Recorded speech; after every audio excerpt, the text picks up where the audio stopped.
नमस्कार दोस्तों, स्वागत है आप सबका खुली किताब 1-1 में। आज हम बात करने वाले हैं पास्ट परफेक्ट टेंस के पार्ट 1 के बारे में। पास्ट परफेक्ट टेंस होता क्या है? पास्ट परफेक्ट टेंस, परफेक्ट का मीन होता है कोई भी काम जो पूरा हो जाए, यानी ऐसा कोई भी काम जो पास्ट परफेक्ट यानी भूतकाल में पूरा हुआ था, यानी ऐसा कोई भी काम जो भूतकाल में कंप्लीट हो चुका था, पूर्ण हो चुका था। तो ऐसे सेंटेंस को दिखाने के लिए हम जिस टेंस का प्रयोग करते हैं वो होता है पास्ट परफेक्ट टेंस।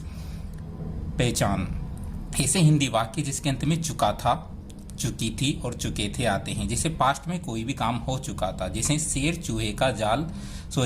शेर का जाल काट चुका था, लोमड़ी कौवे की रोटी लेकर भाग चुकी थी, वे हमारे घर से जा चुके थे। यानी ऐसे हिंदी वाक्य जिसके अंत में चुका था, चुकी थी, चुके थे आते हैं, या फिर या था, ये थी, ये थे आते हैं। जैसे उसने मेरा बैग चुरा लिया था, वो हमारे घर से चली गई थी, वे हमारे घर हमसे मिलने आए थे। तो ऐसे हिंदी वाक्य जिसके अंत में या था, ये थी और ये थे आते हैं, या फिर चुका था, चुकी थी, चुके थे आते हैं, वो कौन सा टेंस होता है? Past perfect tense. यानी पास्ट परफेक्ट टेंस वो टेंस होता है जिसके अंदर कोई भी काम पूरा हो गया हो लेकिन वो भूतकाल में हुआ हो। जैसे लोमड़ी कौवे की रोटी लेकर भाग चुकी थी, यानी ये काम पास्ट में हुआ था और भागने का काम भी हो गया था।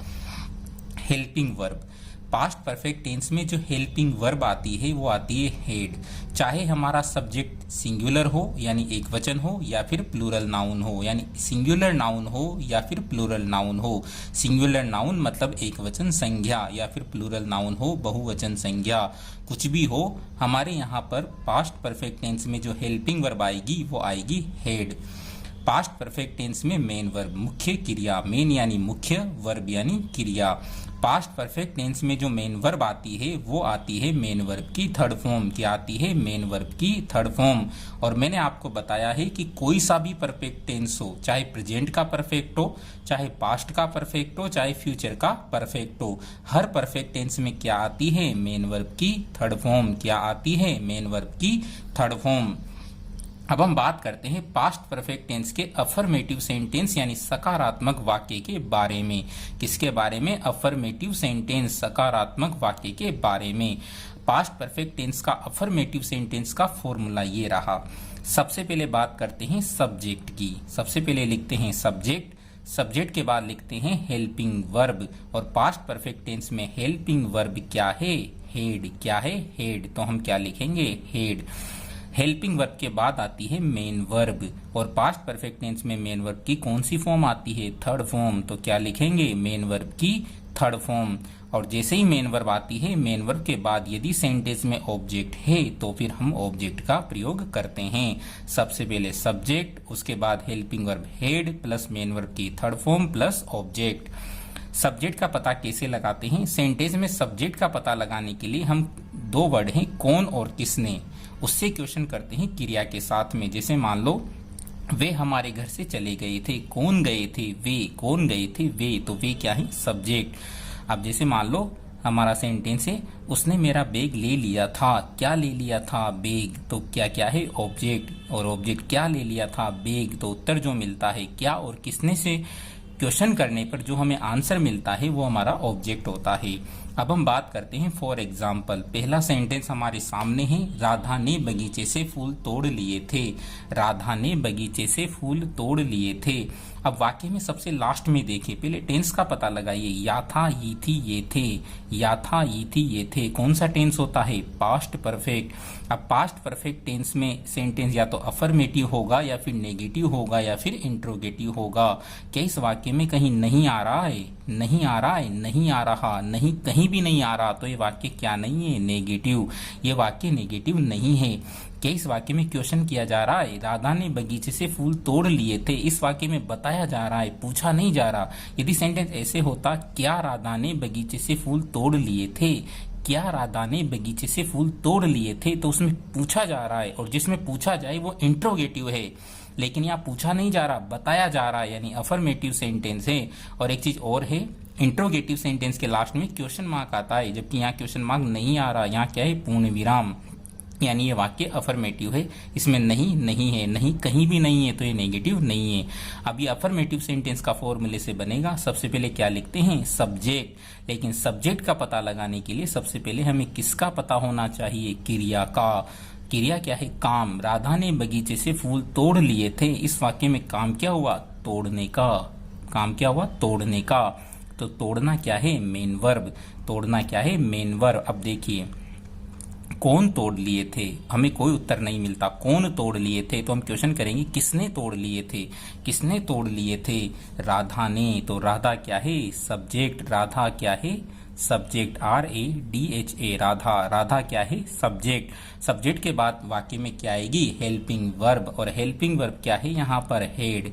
हमारे सेंटेंस में हेल्पिंग वर्ब क्या है, head. Radha head main verb की थर्ड फॉर्म। काम क्या किया था, तोड़ने का। क्या तोड़े थे, फूल।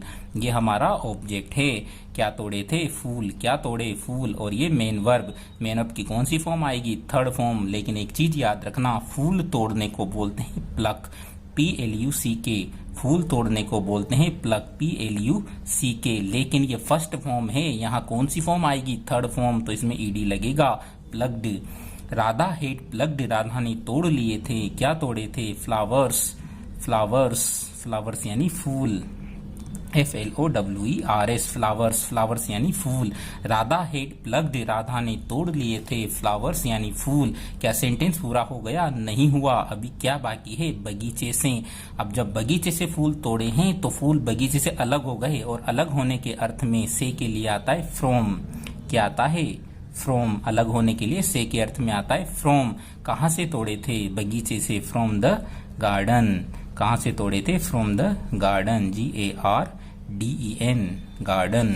लास्ट में फुल स्टॉप। सेंटेंस बनेगा, राधा हेड प्लग्ड, राधा ने तोड़ लिए थे फ्लावर्स यानी फूल, फ्रॉम द गार्डन, बगीचे से। Radha had plucked flowers from the garden, Radha ने बगीचे से फूल तोड़ लिए थे। दूसरे सेंटेंस के बारे में अब हम बात करते हैं। अध्यापक कक्षा में हाजिरी ले चुका था। सेंटेंस के लास्ट में क्या रहा है, चुका था, चुकी थी, चुके थे। और जहां चुका था, चुकी थी, चुके थे आ जाएं तो टेंस कौन सा होगा, पास्ट परफेक्ट टेंस। कौन सा होगा, पास्ट परफेक्ट टेंस। चुका था, चुकी थी, चुके थे। अब देखिए, सबसे पहले क्रिया का पता लगाते हैं, तभी सब्जेक्ट पता लगेगा। अध्यापक कक्षा में हाजिरी ले चुका था। काम क्या किया था, हाजिरी लेने का। हाजिरी लेना है मेन वर्ब। हाजिरी लेने का काम किया था। अब देखिए, कौन हाजिरी ले चुका था। कौन हाजिरी ले चुका था, अध्यापक। कौन हाजिरी ले चुका था, अध्यापक। तो अध्यापक क्या है, सब्जेक्ट। और अध्यापक जी को क्या बोलते हैं, टीचर। टीचर क्या बोलते हैं, टीचर। अब देखिए, टीचर, टीचर सब्जेक्ट आ गया। सब्जेक्ट के बाद क्या आएगा, हेड। हेल्पिंग वर्ब क्या है, हेड। तो हम क्या लिखेंगे, हेड। Teacher head. अब देखिए, मेन वर्ब। काम क्या किया था, हाजिरी लेने का। हाजिरी लेने को बोलते हैं कॉल द रोल। क्या बोलते हैं, कॉल। कॉल फर्स्ट फॉर्म में, लेकिन इसको थर्ड फॉर्म में बदलना पड़ेगा, called. Teacher had called the roll. Called the roll. हाजिरी लेने को बोलते हैं कॉल द रोल।